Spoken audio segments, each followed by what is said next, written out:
সকালে ঘুম থেকে উঠে মহুয়া চমকে যায়। তার পায়ে একজোড়া নুপুর, যেটা দেখে সে চমকায়, পরক্ষণে খুশি হয়। রাতে ঘুমানোর পর তৌসিফিটা তার পায়ে পরিয়ে দিয়েছে, এটা বুঝতে পেরে মহুয়া খুশি হয়। এর জন্য গতকাল রাতে কতই না কষ্ট পেল। তৌসিফ তাকে আকারে ইঙ্গিতে দেবে বলেও নিল না। এটা ভেবে তার মনটা প্রচণ্ড খারাপ হয়ে গিয়েছিল।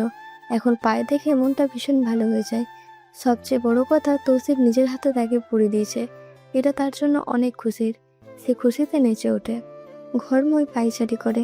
পায়ের দিকে তাকিয়ে হাঁটা তালে তালে নুপুরগুলো কেমন করে সেটা দেখা যাচ্ছে। তৌসিফের ঘুম মাত্রই ভাঙল। সে মহুয়ার এমন বাচ্চামো দেখে অবাক হয়, সেই সাথে খুশিও হয়। হঠাৎ তার চোখে মুখে একরাশ মুগ্ধতা এসে ধরা দেয়। সেই মুগ্ধতাকে বাধা দেয় না তৌসিফ। এটা তার ধৈর্য বউয়ের জন্য মুগ্ধতা। এটাকে বাধা দেবে কেন? এটা সময়ের সঙ্গে সঙ্গে বাড়বে, তবেই না তারা সারা জীবন একসাথে থাকতে পারবে। এটাই তো স্বামী আর স্ত্রীর মধ্যে সম্পর্কের ধর্ম, একসাথে সারা জীবন থাকা। মুগ্ধতা না জাগলে হবে কিভাবে? এটা ভেবে তৌসিফ নিজের মুগ্ধতাকে আড়াল করে না, সে মুগ্ধ নয়নে দেখতে থাকে। মহুয়ার নজরে এটা পড়তে সে খানিকটা লজ্জা পায়, পরক্ষণে নিজেকে সামলে বলে, আপনার পছন্দ খুব সুন্দর। তোমারও। তৌসিফ শান্ত গলায় বলে। মহুয়া বুঝতে পারে না তৌসিফের কথার অর্থ। সে তৌসিফের দিকে তাকায়। তৌসিফ পরক্ষণে কথা ঘুরিয়ে বলে, মানে তোমার মামার জোর চুরি করে হলে আমার মতো ছেলেকে পছন্দ করেছে, মানতে হবে তোমার মামার চোখ আছে। রাতে এটা দিলেন না কেন? মহুয়া প্রসঙ্গ বদলাতে কথাটা বলে। তৌসিফ খুবই তেড়া গলায় বলে, সহজে পেয়ে গেলে মূল্য থাকে না। তার মানে আপনি চান এটার মূল্য আমার কাছে আজীবন থাকুক? মহুয়া প্রশ্নটি করে তৌসিফের মুখের দিকে তাকায়। তৌসিফ খুবই স্বাভাবিক গলায় বলে, বাসর রাতে বউকে উপহার দিতে হয়, তখন তো দেইনি, তা এখন দিলাম। এটা তোমাকে দেওয়া আমার প্রথম উপহার। এখন তুমি বসে বসে ভাবো এটার মূল্য কত। তুমি এটাকে কি হিসেবে দেখছো? একটু থেমে তৌসিফ নিজের স্বভাব ধরে রাখতে বলে, যদিও দিতে চাইনি, পরক্ষণে মনে হলো তোমরা জোচ্চোরের বংশধর বলে কি আমি ভালো মানুষ হব না? এটা মানায় না। যতই হোক, আমার একটা ভালো ইমেজ রয়েছে সমাজে। বউ যদি সবার কাছে বলে বেড়ায় তার স্বামী তাকে কোনো উপহার দেয়নি, সেটা কেমন নয়? হ্যাঁ, মহুয়া বুঝতে না পেরে তাকিয়ে আছে। তৌসিফ তার মাথায় আলতো করে মেরে বলে, চবলে বলি সাধে, মনটা চায় চবলারে ধইরা চুমোই। হ্যাঁ। মহুয়া আবার অবাক হয়। যেখানে তৌসিফ বলতো মনটা চায় কয়েকটা লাগিয়ে দেয়, সেখানে আজ অন্য কথা বলছে। তাই প্রথমে বুঝতে পারেনি, না বুঝেই বলে ফেলে। তৌসিফ এটা দেখে বলে, বোকা। কথাটি বলার সঙ্গে সঙ্গে মহুয়ার গালে কয়েকটা চুমু দিয়ে দেয়। অতঃপর ঘর থেকে বেরিয়ে যায়। মুহূর্তের মাঝে কি হয়ে গেল মহুয়া বুঝতে পারে না। সে হতভম্ব হয়ে সেখানেই দাঁড়িয়ে থাকে। তৌসিফ ফ্রেশ হয়ে এসেও মহুয়াকে সেভাবে দাঁড়িয়ে থাকতে দেখে।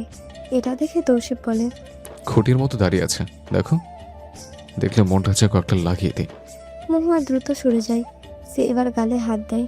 তৌসিফ এটা দেখে দুষ্টু নজরে তাকিয়ে দেখে বলে, আরো কয়েকটা লাগিয়ে দেবো নাকি? মহুয়া এবার লজ্জা পেয়ে ঘর থেকে বেরিয়ে যায়। তৌসিফ মুচকি হাসি দেয়। মেয়েটাকে লজ্জা দিতে ধমকাতে ভালোই লাগছে, মন্দ লাগছে না। রানী সকাল 10টা নাগাদ আফজালের দোকানে চলে আসে। আফজালই আসতে বলল। রানী দোকানে আসলো, আফজাল হাতের কাজটা রেখেই বলে, চলো। আমি না হয় কিছুটা সময় বসছি, তুমি হাতের কাজটা করো। রানী লান হেসে বলে। আফজাল মিষ্টি এক হাসি দিয়ে বলে, আমার কাছে তোমার গুরুত্ব সবার আগে। এখানের কাজ ওরা সামলে নেবে, তুমি চলো। রানী মাথা নাড়ায়। সে আফজালের সঙ্গে যায়। আফজাল পথে তার হাত ধরে। রানী অবাক হয়, এই বয়সে সে হাত ধরে চলাটা বেমানান লাগে তাই। সেটা আফজালকে বললে সে বলে, এইভাবে আমাকে বুড়ো বানিয়ে দিও না তো। আচ্ছা, এবার বলো কি কাজে ডেকেছো? রানী জানতে চায়। আফজাল সেটা জবাব না দিয়ে বরং বলে, একা একা এতটা এসেছো, নিশ্চয়ই গলা শুকিয়ে গেছে।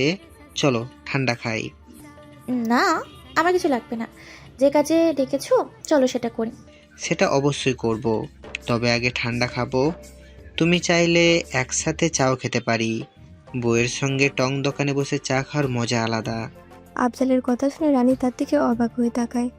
আফজালের চোখে রানীর জন্য একরাশ মুগ্ধতা, ভালোবাসা দেখা যায়, যেটা রানী দেখতেও পায়, তবে কোনো প্রতিক্রিয়া দেখায় না। আফজাল রানীর হাত ধরে একটি দোকানে নিয়ে যায়। তারা কিছু খেয়ে অতঃপর রিকশায় ওঠে। রিকশায় ওঠার সময় আফজাল রানীর হাত ধরে সাবধানে ওঠায়, নামার সময় সাবধানে নামায়। এটা আজকের নয়, অনেক পুরনো অভ্যাস। তারা দুজন একসাথে বের হলে এটাই করে আফজাল। তার ছোট ছোট যত্নের মাধ্যমে বুঝিয়ে দেয় সে রানীকে কতটা ভালোবাসে। এসব দেখে রানীর নিজেকে অপরাধী মনে হয়। তার মনে হয় তার মনে আফজালের জন্য ততটা ভালোবাসা নেই, যতটা আফজাল তাকে দিচ্ছে ততটা নেই। রানীর মনের অঙ্গনে আফজাল ততটা জুড়ে নেই যতটা জুড়ে থাকা দরকার। এসবের জন্য রানীর নিজেকে সত্যি অপরাধী লাগে। আফজাল রানীকে নিয়ে একটি সোনার দোকানে আসে। এটা দেখে রানী অবাক হয়। সে ভ্রু কুঁচকে জানতে চায়। এখানে? ভেতরে চলো বলছি। এটা বলে আফজাল রানীকে নিয়ে দোকানে যায়। এরপর রানীকে একটি গলার চেন দেখিয়ে বলে, এটা কেমন লাগে? কার জন্য? রানী অবাক হয়ে প্রশ্ন করে। যদিও সে বুঝতে পারছে এটা তার জন্য, কিন্তু মানতে পারছে না। আফজাল হাসি মুখে বলে, আমাদের সমস্ত ঋণ শেষ। এই টাকাটা আমি বাড়তি জমিয়েছি, তো এটা দিয়ে আমি সবার প্রথম আমার বউকেই কিছু দিতে চাই। তোমার তো কোনো সোনার গয়না নাই, তাই এটা কিনি। চলো না কিনি প্লিজ। আফজাল করুণ চোখে তাকায়, যাতে রানী না করে না, তবে বলে, আমাদের একটা পাকা ঘর নাই, তার জন্য জমালে ভালো হতো না? তাছাড়া ভবিষ্যতে তৌসিফের বাচ্চা হবে, তাদের জন্যও তো একটা কিছু করা দরকার। আমার পেটে না হোক, ওটা তো আমাদের বাচ্চাই হবে, তার জন্য আমাদের ভাবা উচিত নয়? সেটা ভাবার জন্য অনেক সময় আছে, আপাতত না ভাবলেও হবে। তুমি বলো এটা পছন্দ হয়েছে নাকি অন্য একটা দেখবো? রানী আর কোনো কথা বলে না।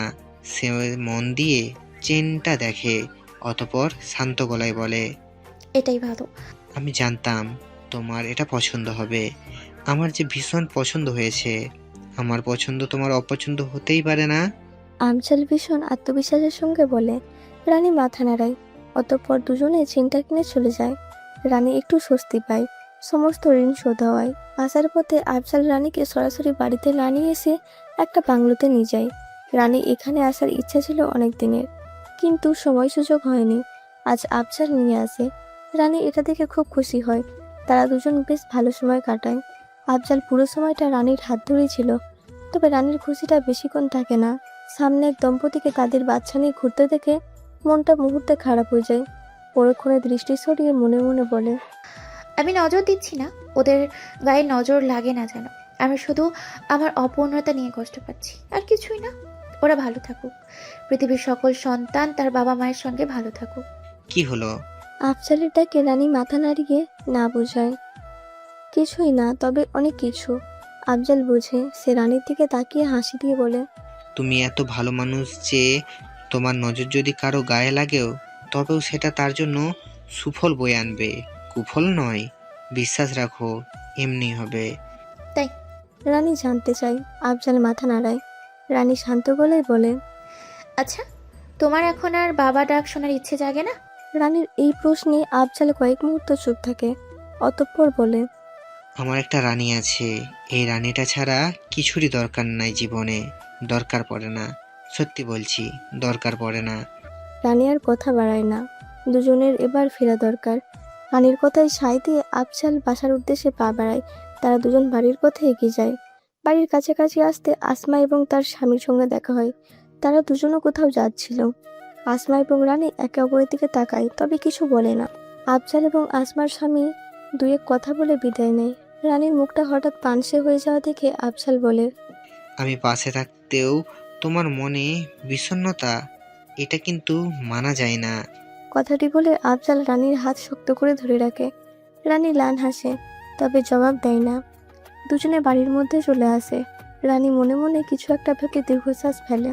ইতিমধ্যে মহুয়ার মামার বাড়ির সঙ্গে সম্পর্ক কিছুটা ভালো হয়েছে। তারা এসে বেরিয়ে গেছেন। সবাই তখন তাদের সাথে বেশ ভালো আচরণ করেছে। শুধু তাই নয়, তৌসিফও খুব ভালো আচরণ করেছে। তবে হ্যাঁ, সেদিন মামাকে যা যা বলতে চাচ্ছিল প্রতারণা নিয়ে, তা মহুয়াকে শুনতে হয়। তৌসিফের সব রাগ সে মহুয়ার সামনেই দেখায়। অথচ তার মামার সামনে কতই না ভদ্র ছেলের মতো ছিল, কতই না আন্তরিক ব্যবহার করলো। এটা মহুয়াকে সেদিন বেশ অবাক করেছিল। যাক, সেসব কথা। তাদের দুই পরিবারের মাঝে ভাব হয়েছে, এইটাই মহুয়ার জন্য বড় বিষয়। সে এতেই খুশি। আজ মহুয়া এবং তৌসিফের মধ্যে মনোমালিন্য চলছে। বিশেষ করে মহুয়ার মনটা বেশ খারাপ। সে অভিমান নিয়ে বসে আছে। তার খুব কষ্ট হচ্ছে। এতদিন তৌসিফের সঙ্গে সম্পর্ক অনেকটা স্বাভাবিক হয়ে গিয়েছিল মহুয়ার। একসময়ে যে তৌসিফের ধমকে শুধু ভয়ে কেঁপে উঠত, এখন তার ধমকেও সে ভালোবাসা খুঁজে পায়। তৌসিফ ধীরে ধীরে তাকে ভালোবেসেছে, আর মহুয়া তো মন প্রাণ সবটাই দিয়ে দিয়েছে। সেই ভালোবাসার অধিকার বোধ নিয়ে মহুয়া আজ তৌসিফকে আবদার করে বসে। শুনলাম বাজারে মেলা বসেছে, সবাই যাবে, আমিও যাব, আমাকে নিয়ে যাবেন? মহুয়া বেশ আশা নিয়ে বলেছিল। তার মনে হয়েছিল তৌসিফ রাজি হবে, তবে না, তৌসিফ রাজি হয়নি, বরং খুব কঠিন গলায় বলে, ওসব মেলায় গিয়ে কি করবা? মেলায় মানুষ ঠেলা খেতে যায়, ওসব জায়গায় ভালো মানুষ যায় না। আমি তো যাই না, আর তোমাকে নিয়ে যাওয়া তো দূরের কথা। আর একবার ওসব ফালতু কথা বললে একদম চড়িয়ে গাল লাল করে দেব। মানে? মহুয়া অবাক হয়ে যায়। সে তৌসিফের এভাবে না করা মানতে পারছে না। তার হঠাৎ মনে পড়ে পাশের বাড়ির ভাবির কথা। সে একদিন কথায় কথায় বলেছিল। মহুয়া সেটাই চেষ্টা করে। সে সাহস নিয়ে তৌসিফের খুব কাছে যায়, আদুরে গলায় বলে, এমন কেন করছেন? আমি তো বাড়ির বাইরে যাই না বললেই চলে। একবার যেতে চাইলাম আর আপনি না করছেন। প্লিজ চলুন না। একদম না। তৌসিফ তার সিদ্ধান্তে দাঁড়িয়ে আছে। মহুয়া এবার কিছুটা বাড়াবাড়ি করে তৌসিফকে জড়িয়ে ধরে। তাকে মানাতে কিছুটা ন্যাকামিও করে, যেটা থেকে তৌসিফ বিরক্ত হয়। এতটাই বিরক্ত হয় যে ও ধমক দিয়ে বলে, কানের নিচে লাগিয়ে দেবো, বেয়াদব মেয়ে। এসব ন্যাকামি কার কাছ থেকে শিখেছ? মেয়ে মানুষের এসব ন্যাকামি আমার একদম পছন্দ নয়। ন্যাকামি দেখলে মনটা চায় তেই কয়েকটা লাগিয়ে। একটু থেমে আগের চেয়ে বেশি ধমক দিয়ে বলে, একদম ফালতু কোনো কথা নয়। আর একবার যদি আমার উল্টাপাল্টা আবদার করো তবে সত্যিই কয়েকটা লাগিয়ে দেবো। আমার রাগ তোলো না বললাম। এটা বলে তৌসিফ ঘর থেকে বের হয়ে যায়। সেই তখন থেকে মহুয়ার মনটা খারাপ, খুব বেশি খারাপ। সকাল থেকে মনমরা হয়ে থাকে। রানী তার মন খারাপ থেকে ভালো করার চেষ্টা করে। রাগ, ধমক, শাসন, আদর সবভাবে চেষ্টা করেছে, কিন্তু কোনোটাই কাজ হয়নি। আজ আর মহুয়ার মন ভালো হবে না। অবশেষে না পেরে রানী তৌসিফকে ফোন দিয়ে বলে, তোর বউকে যে সকালে কাঁদিয়ে রেখে গেলি, বলি কোনো আক্কেল জ্ঞান নেই তোর? আমাকে কি মনে হয় আমি তোর বউয়ের চাকর নই? আমি কাজবাজ বাদ দিয়ে এখন কান্না থামাতে যেতে পারবো না। কান্নাকাটি করছে? তৌসিফ উদ্বিগ্ন গলায় বলে। যদিও মহুয়া কান্না করেনি, শুধু মুখটা মলিন করে ঘুরছে, তবে রানী সেটা বলল না, বরং বানিয়েই বলল, শুধু কান্না? সেই সকাল থেকে কাঁদছে। সকাল থেকেই কাছে?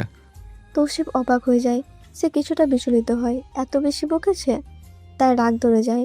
নিজেই নিজেকে বলে, বউ আসলেই প্যারা, নয়তো বেশি কিছু বলেছি? বললে বললাম তাই বলে সারাদিন বসে কাঁদবে? এর আগেও তো বকেছে, তখন তো কয়েক ফোঁটা পানি ফেলতো, এখন সমুদ্র বানাচ্ছে। আরে এত কিছু কি বলেছ? ধুর, মনটা চায় কয়েকটা লাগিয়ে দিতে। কথাগুলো বলে তৌসিফ সত্যি তার গালে একটা লাগিয়ে দেয়। তখনই রানী বলে, হ্যাঁ বুঝি তো, তোর বউয়ের নকরা, ঘরের কাজবাজ করবে না তার সুতো ধরেছে, কান্নার ভান করছে। হ্যাঁ, বিনা পয়সার চাকর পেয়েছে না আমাকে। না ভাবি, তুমি ভুল ভাবছ। ও ফাঁকি দিতে চায়নি, ও সত্যিই কাছে। আসলে আমি একটু বেশি রাগারাগি করে চলে এসেছি তো। তৌসিফ তার বউকে রক্ষা করার চেষ্টা করছে। তার সাফাইকে রানীর রাগ কমাতে যাচ্ছে। এদিকে রানী তো রেগেই নেই, সে শুধু ভান করছে। সেই সাথে তৌসিফের উদ্বিগ্ন গলায় বেশ মজাও পাচ্ছে। ছেলে মেয়ে দুটো অবশেষে নিজেদের সবচেয়ে আপন ভাবতে শুরু করেছে, এটা ভেবে রানী খুশি হয়। অতঃপর নিজেকে সামলে বলে, হ্যাঁ, তোর বউয়ের নাটক বুঝি না তো আমি। এটা বলে রানী ফোনে রাখে। তৌসিফও কিছু বলতে নিয়ে পারে না, তবে মনে মনে সে রানীর কথার প্রতিবাদ করে। তার বউটা সরল মানুষ, সহজ সরল হয়, অল্প আঘাতেই কষ্ট পায়। আসলে যাদের আপন ভাবে তাদের থেকে কষ্ট নিতে পারে না, তাই কান্না করে দেয়। এটাকে সে যতই ন্যাকামি বলুক, এটা ন্যাকামি না, এটা কষ্ট, একটা নিঃশ্বাস মনের দুঃখ। এর মানে এটা নয় যে এখানে কোনো নাটক লুকিয়ে আছে। আর সে তো নিজে দেখেছে মহুয়া ঘরের কাজ কত স্বাচ্ছন্দ্যে করে, কখনো সে বিরক্ত হয় না। মেয়েটা ছোট হলে কি হবে, হাতের কাজ নিখুঁত, খুব সুন্দরভাবে সংসার সামলাতে পারে, একদম রানীর মতো। রানীও তার মায়ের মারা যাওয়ার পর এইভাবেই সংসারটা সামলিয়েছে। সে কখনোই ফাঁকিবাজি ছিল না, তার বউও ফাঁকিবাজ নয়। তৌসিফ সেই বিকালবেলায় বাড়ি ফিরে আসে। আজ দোকানে প্রচুর কাজ থাকায় তারা কেউ দুপুরে আসেনি, একবারে রাতে আসতো। তবে তৌসিফের পরিকল্পনা ছিল রাতে বাসায় ফেরার সময় মহুয়ার পছন্দের কিছু নিয়ে আসবে, কারণ সে জানতো মহুয়া তার বারণ করার কষ্ট পেয়েছে। তবে সে ভাবেনি এতটা কষ্ট পেয়ে সে কেঁদে দেবে। তাই যখনই জানতে পারলো সকাল থেকে কাঁদছে, তখনই ছুটে চলে আসে। রানী তৌসিফকে এই সময় দেখে অবাক হয় না। সে যা বলেছে তাতে তৌসিফ যে ছুটে আসবে সেটা রানী বুঝেছিল। তৌসিফ রানীকে দেখে লান হেসে বলে, এখনো কান্না করছে? না, একটু আগেই থামলো, বোধহয় চোখের সমুদ্র শুকিয়ে গেছে। রানী কথাটা ব্যঙ্গ করে বলে সে বুঝাচ্ছে, তবে তৌসিফ এতে কিছুই মনে করে না। রানী এটাই খুশি হয়। যদিও মহুয়া কাঁদছিল না বলেই সে এই কথা বলেছে, কারণ এখন তাকে কান্না করতে না দেখলে তো তৌসিফ তার মিথ্যা ধরে ফেলবে। সেটা ধরতে দিতে চায়নি, তবে সাথে একটু নতুন ফন্দি করেছিল। সে মহুয়ার কান্নাকে ব্যঙ্গ করে তৌসিফের আচরণ দেখতে চেয়েছিল। সে বউ পেয়ে ভাবিকে কথা শোনাতে শুরু করে কিনা সেটা দেখলো। এক কথায় তৌসিফের রানীর প্রতি বিশ্বাস রয়েছে কিনা সেটা দেখলো। তৌসিফ কিছু না বলায় সে বুঝলো তৌসিফের তার উপর বিশ্বাস রয়েছে। তার ভাবি যে মন থেকে তার বউকে অপছন্দ করে না সেটা সে মানে, নয়তো সে বইয়ের হয়ে দুই কথা শোনাতো। রানী জানে সে এই পরীক্ষা কেন করলো, তবে করে ভালোই লাগলো। রানী জীবনে এত কথা শুনেছে যে তার মাঝে মাঝে পরীক্ষা করতে মন চায়, আজকাল অহেতুক জানতে মন চায়। তার গুরুত্ব এই সংসারে আগের মতোই রয়েছে তো, তাই তো নানা সময় নানা কাণ্ড করে। কখনো কখনো ইচ্ছা করে মহুয়ার সিদ্ধান্তে দ্বিমত করে, এটা সবার সামনে করে। তবে তৌসিফ বা মহুয়া কখনো এটা নিয়ে কথা শোনায়নি, বরং খুব সরল স্বীকারোক্তি দিয়ে বুঝিয়েছে। রানী এসব বিষয় তাদের চেয়ে ভালো বুঝবে, যেহেতু রানীর মনে হয়েছে এভাবে হলে ভালো হবে না, অন্যভাবে ভালো হবে, তখন তার পথেই সবাই হাঁটবে। রানীর প্রতি তাদের এই আস্থাটাই দেখাতে চায়, এটাই তার ভালো লাগে। এটা দেখে শেষে পরক্ষণে মহুয়ার মতামতকে গুরুত্ব দেয় রানী, যেটা তার সংসারের জন্য সঠিক সেটাই করে। সে মতামতটা জারি হোক না কেন, তার এমন আচরণে মহুয়া এবং তৌসিফও বুঝতে পারে। সেজন্যই তারা সবসময় রানীকে এটা বোঝানোর চেষ্টা করে রানী তাদের পর নয়, রানী আপন মানুষ। বিশেষ করে তৌসিফ বুঝিয়ে দেয় তার জন্য রানী খুবই গুরুত্বপূর্ণ। সে জীবন থাকতে কখনো ভুলবে না রানীর অবদান। এই রানী তার মুখ চেয়ে সব ভুলে থেকে গিয়েছিল, এটা তৌসিফ মহুয়াকেও জানিয়ে দেয়। তাই তো দুজন সবসময় রানীর যে ইনসিকিউর ফিল হয় সেটা দূর করার চেষ্টা করে। রানীর এসব ভাবনার মাঝে তৌসিফ তাকে বলে নিজের ঘরে যায়। তৌসিফ ঘরে এসে দেখে মহুয়া মনমরা হয়ে শুয়ে রয়েছে। তৌসিফ এসে পাশে বসে। মহুয়া উল্টো দিকে ফিরেছিল বলে তৌসিফকে দেখেনি। তৌসিফ তার ঠান্ডা শীতল হাতটি মহুয়ার ঘাড়ে রাখে। মহুয়া চমকে ওঠে, সে কিছুটা ভয় পেয়ে যায়। পরক্ষণে তৌসিফকে দেখে মহুয়া স্বস্তি পায়, তবে অভিমানের মুখ ঘুরিয়ে নেয়। এটা থেকে তৌসিফ কিছুটা রাগী গলায় বলে, আমার বউ এত এত লোকের মাঝে গিয়ে ধাক্কাধাক্কি করবে, হাজার হাজার পুরুষ তাকে দেখবে, এটা আমার একদমই পছন্দ নয়। আর এই জীবনে আমি কখনোই এমন কোনো বিষয়ে রাজি হব না। তৌসিফের কণ্ঠে তেজটা দেখে মহুয়া শান্ত হয়ে যায়। সে শান্ত চোখে তার দিকে তাকায়। তৌসিফ এবার নরম গলায় বলে, বলেছি না হয় দুটো কথা, তা বলে কেঁদে ভাসাতে হবে? এত কান্না কোত্থেকে আসে? মেয়ে মানুষের এই এক ন্যাকামি। না পারলাম যুক্তিতে কেঁদে দেই। চোখের পারে না থাকলে মেয়ে মানুষের যে কি হতো মাঝে মাঝে আমি ভাবি। মেয়ে মানুষকে যে চোখের পানিটা দিয়েছে সে বুঝে শুনে দিয়েছে, তাদের শালার মেয়েরা তো তার বিরুদ্ধে বিদ্রোহ করত। কেন তাদের টিকে থাকার জন্য কিছু দেওয়া হয়নি? দেখা যাবে তখন তারা কোনো দিক না থাকে কয়েকটা লাগিয়ে না দেয়। শেষ কথাগুলো তৌসিফ মজা নিয়ে বলে। মহুয়ার মন তার মজায় গলে না, সে চুপ হয়ে থাকে। সে সিদ্ধান্ত নিয়েছে এই লোকের সাথে সে কথা বলবে না। এটা দেখে তৌসিফ মনে মনে বলে, এই রাগ ভাঙানোর জন্য যে ন্যাকামি দরকার সেটা তোর দ্বারা সম্ভব নয় তৌসিফ। এত আতুরে গলা তোর হবে না। তোর ছাতার মাথা, এখন যে কি করি মনটা চয় কয়েকটা তেল লাগিয়ে। না, বউকে না, নিজের কপালে। যত যাই হোক বউটা তো আমার, তার রাগ ভাঙাতে না পারার দায় আমার, আমাকেই মারা উচিত। এসব উল্টোপাল্টা বকে তৌসিফ হিসাব করছে। কিছুক্ষণ ভেবে বলে, তৈরি হয়ে নাও। হ্যাঁ, মহুয়া প্রথমে বুঝতে পারে না, পরে তৌসিফ আবারও একই কথা বলে মহুয়া খুশি হয়। তার মনে হয় তাকে মেলায় নিয়ে যাবে। সে খুশি হয়ে জানতে চায়। আমরা মেলায় যাব। এটা শুনে তৌসিফের মাথা বিগড়ে যায়, তবে এবার সে নিজেকে নিয়ন্ত্রণ করে নেয়। অতঃপর মহুয়ার গালে হাত রেখে বলে, তৌসিফকে তুমি এখনো চিনতে পারোনি, আর হয়তো কখনো পারবেও না। যাই হোক, মুখ দিয়ে একবার বলেছি না মানে না, আর একবার মেলার কথা বললে তোমার পুরো গোষ্ঠী উদ্ধার করবো। সত্যি সত্যি কয়েকটা দিব লাগিয়ে। নিয়ে যাবেনই না যখন, তবে তৈরি হতে বলছেন কেন? মহুয়ার মুখে ফুটে ওঠা হাসি শেষ হয়ে যায়। সে মলিন গলায় কথাটা বলে। তার এই মলিনতা দেখে তৌসিফ ম্লান হেসে বলে, মেলায় যাবো না, তবে তোমার মন ভালো করার ব্যবস্থা করব, এবং তোমার মনটা ভালো হয়ে যাবে। বিশ্বাস রাখো এবং চলো। তৌসিফ মহুয়াকে নিয়ে বের হয়। না নির্দিষ্ট কোনো স্থানে যায়নি, বরং দুজন রিক্সায় বসে সবকিছু উপভোগ করছিল। পাশাপাশি বসে দুজন গল্প করছিল আর আশেপাশের পরিবেশ দেখছিল। তৌসিফ খুবই উদ্ভট কাজ করেছিল। আশেপাশের এক একটা জিনিস দেখিয়ে সেটা নিয়ে বানি বানি গল্প বলছিল, যা ছিল ভীষণ হাস্যকর। তৌসিফের মুখের বাচনভঙ্গি, গল্পের কাহিনী সব মিলে মহুয়া নিজের হাসি বন্ধ করে রাখতে পারেনি। সে পুরোটা সময় হাসে। মাঝে রিক্সা থামিয়ে তৌসিফ মহুয়ার জন্য তার পছন্দের খাবার কিনে নিয়ে আসে। আজ প্রথমবার নিজের হাতে খাইয়ে দেয়। এগুলো মহুয়ার বেশ ভালো লাগে। সারাদিনের মন খারাপ দূর হয়ে যায়। মুখে ফুটে ওঠে স্নিগ্ধ হাসি, যে হাসি তৌসিফকে মুগ্ধ করে। দুজনে এভাবে ঘুরতে ঘুরতে কয়েক ঘন্টা কাটিয়ে দেয়। এবার বাড়ি ফেরার পালা। মহুয়া কৌতূহল ধরে রাখতে না পেরে বলে। এটা কি ছিল? তৌসিফ মহুয়ার মনের ভাব বুঝলো। নির্দিষ্ট কোনো স্থানে না নিয়ে গিয়ে রিক্সায় এতটা সময় কাটিয়ে দেওয়ায় মহুয়া এটা বলল। তৌসিফ খুব সুন্দরভাবে বলে। প্রেম করার জন্য সবচেয়ে সুন্দর বাহন হলো রিক্সা। আমরা সেই রিক্সা ভ্রমণ করলাম, সঙ্গে এক চিমটি প্রেম আদান প্রদান। আপনি ভীষণ অদ্ভুত। মহুয়া মিষ্টি হাসি দিয়ে বলে। তৌসিফ মাথা নাড়ায়, অতঃপর বলে। বিয়ের পর বউ সব। বউ যখন বলেছে তখন এটা মানতেই হবে। মহুয়া চুপ হয়ে যায়, কোনো কথা বলে না। তৌসিফ নিজে থেকে বলে। সারাটা দিন মন খারাপ করে না থাকলেই পারতে। তাহলে এই সুন্দর বিকাল সন্ধ্যাটা আসতো জীবনে? মহুয়ার প্রশ্নের জবাব না দিয়ে তৌসিফ মুচকি হাসি দেয়। মহুয়া কথা পাল্টে বলে। আপনি আমাকে ভালোভাবে বুঝিয়ে না বললেই পারতেন, আমি তবে কষ্ট পেতাম না। তাই? তৌসিফ মহুয়ার চোখে চোখ রেখে বলে। মহুয়া মাথা নাড়ায়, যার অর্থ হ্যাঁ। অর্থাৎ তেরা গলায় বলে। মাঝে মাঝে বউয়ের মন খারাপ করানো মন্দ নয়। মেয়ে মানুষ দিয়ে ভরসা নেই শালার। এদের খুশিতে রাখলেও জ্বালা, দুঃখে রাখলেও জ্বালা। তাই দুটো সাথ দেওয়া উচিত।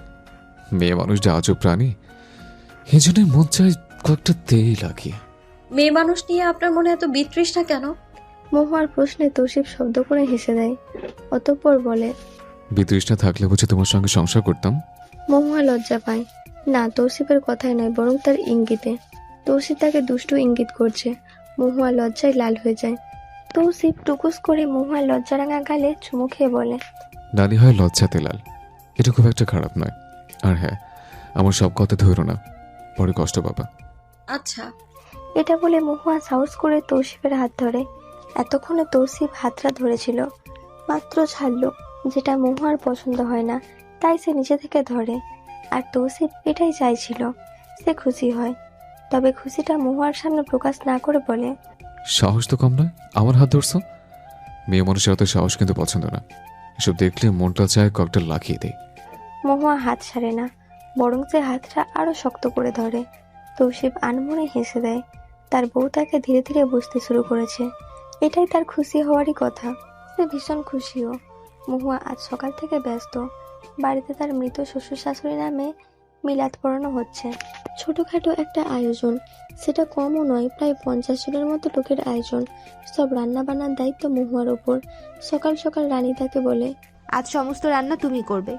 নাস্তা করে রান্নাঘরে বসে পড়ো, আমি এদিকের সব কাজ সঙ্গে রান্নার জোগাড় করে দেব। সব রান্না আমি করব? মহুয়া কিছুটা অবাক হয়, কারণ সে জানে রানী রান্নার দায়িত্বটা নিতে খুব ভালোবাসে। সেখানে সে মহুয়াকে দায়িত্ব দিচ্ছে, এটাই কিছুটা সংকোচ কাজ করছে। রানী মাথা নাড়িয়ে বলে। হ্যাঁ, তোমার হাতে রান্নাটা দারুণ। তাছাড়া এই যুগে লোকজন আমার হাতে রান্না খেয়েছে, আজ তোমার হাতে রান্নার স্বাদ দেখুক। না রেগে না ধমকে কথা বলল রানী। সে খুব নরম গলায় এবং হেসে কথা বলছে, যেটাই মহুয়া খুব খুশি হয়। তার মানে রানী জোর করে নয়, বরং তাকে মন থেকেই দায়িত্ব দিচ্ছে। এবার মহুয়া বেশ ভরসাও পায়, তবুও আস্তে ধীরে বলে। আমি পারবো সবটা রান্না করতে। পারবে, অবশ্যই পারবে। এটা বলে রানী মহুয়ার হাত ধরে, তাকে ভরসা দেয়। মহুয়া খুশি হয়, এটাই সে চাইছিল। অতঃপর শাড়ির আঁচল কোমরে বেঁধে রান্না করতে বসে মহুয়া। রানী বাকি সবকিছু করে দিচ্ছে। দুপুরের মাঝে সবাই বাড়ি এসে উপস্থিত হয়। এদিকে মহুয়া রান্নাটাও হয়ে গেছে। রানী তাকে গোসল করে পরিপাটি হয়ে পাঠিয়ে দেয়। যদিও মহুয়া যেতে চাইছিল না, সে রানীকে আগে পাঠাতে চাচ্ছিল, তবে রানী শুনল না। সে ধমকে তাকে পাঠায়, সেজন্য মহুয়া চলে যায়। সবাই খেতে বসেছে। রানী সবার প্লেটে ভাত দিচ্ছে। মহুয়া পাশেই দাঁড়িয়েছিল। রানী কিছুটা ধমক দিয়ে বলে। দাঁড়িয়ে রয়েছে কেন? সবাইকে তরকারি দাও। আমি?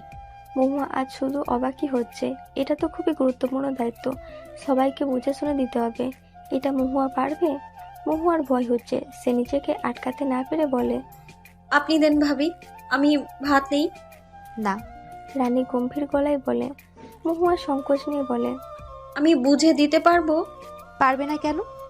বউ নাও তুমি, বউ তো, দায়িত্ব নিয়ে দাও, সবটা সামলাতে পারবে। এটা তো আমার দায়িত্ব নয় একার। ধীরে ধীরে রানী যে তাকে সংসারের দায়িত্ব বুঝিয়ে দিচ্ছে, তার স্থান এই সংসারে খুবই গুরুত্বপূর্ণ, সেটা বোঝাচ্ছে। তা মহুয়া বেশ বুঝতে পারছে। অথচ এই মানুষটা তার প্রথম রাতটাই ওভাবে কষ্ট দিয়েছিল। মহুয়া এই মানুষটাকে যত দেখে ততই অবাক হয়। মানুষটা সময় রাগী, সময় ঠান্ডা, একজন যোগ্য গৃহকর্ত্রী, যার কাছ থেকে মহুয়া অনেক কিছু শিখেছে। এদিকে মহুয়া এখনো দাঁড়িয়ে আছে দেখে তৌসিফ তাকে চোখের ইশারায় ভাবির কথা শুনতে বলল। সেই সাথে চোখ দিয়ে ভরসাও দেয় সে পারবে এই দায়িত্ব পালন করতে। মহুয়া মাথা নাড়ায়, সে এবার খুব ভরসা পায়। আর কোনো সংকোচ কাজ করছে না তার।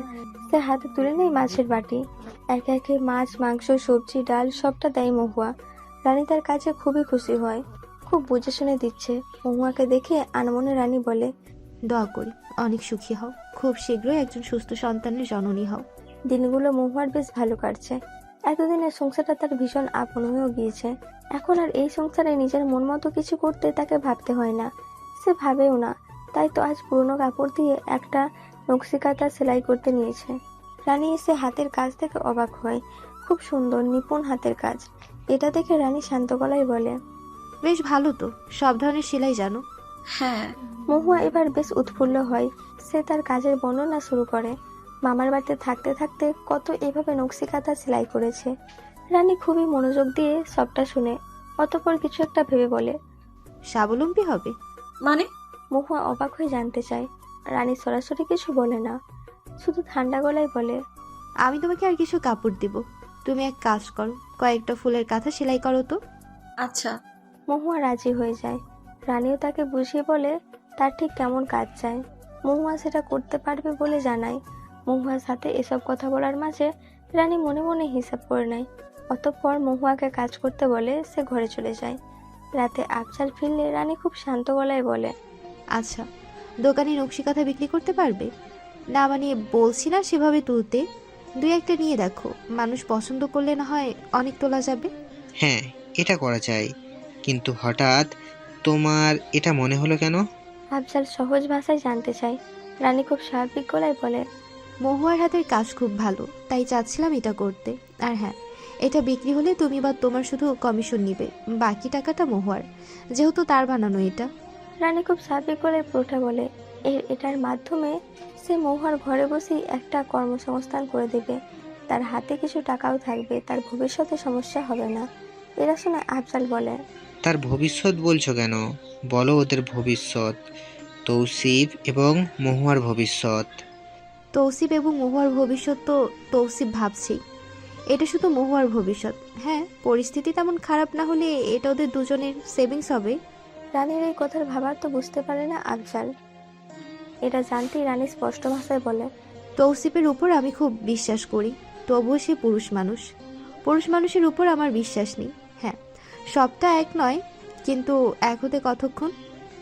তাই ভবিষ্যতে ওরকম কোনো খারাপ পরিস্থিতি আসলে যাতে মহুয়ার হাত পা বাঁধা না থাকে, সে নিজের একটা ব্যবস্থা করে যাতে নিজের আত্মসম্মান নিয়ে বাঁচতে পারে, সেজন্য তার এটা সেভিংস থাকা জরুরি। আমি সেটা নিয়ে ভাবছি, তুমি চিন্তা করো না, আমি এই ব্যাপারে তৌসিফকে বলবো। আশা করি ঘরে বসে কাজ করায় তৌসিফ বাধা দিবে না। হ্যাঁ, বাইরে গিয়ে বিক্রির বিষয়ে তৌসিফ আপত্তি জানাবে, এটা আমি জানি। তাই তোমাদের দোকানে কাঁথাগুলো তুলতে বলছি, তোমরা নিশ্চয়ই এতটুকু করতেই পারবে, তাছাড়া কমিশন তো আছেই। রানীর সবগুলো কথা আফজাল শুনল না। সে প্রথম থেকে কথা শুনে ভাবনায় পড়ে গেল। রানীর ওই কথাতে তার খুবই খারাপ লাগলো। এর অর্থ কি? আফজালকে রানী বিশ্বাস করে না? আফজালও তো পুরুষ মানুষ, রানী তাকে আর বিশ্বাস করে না?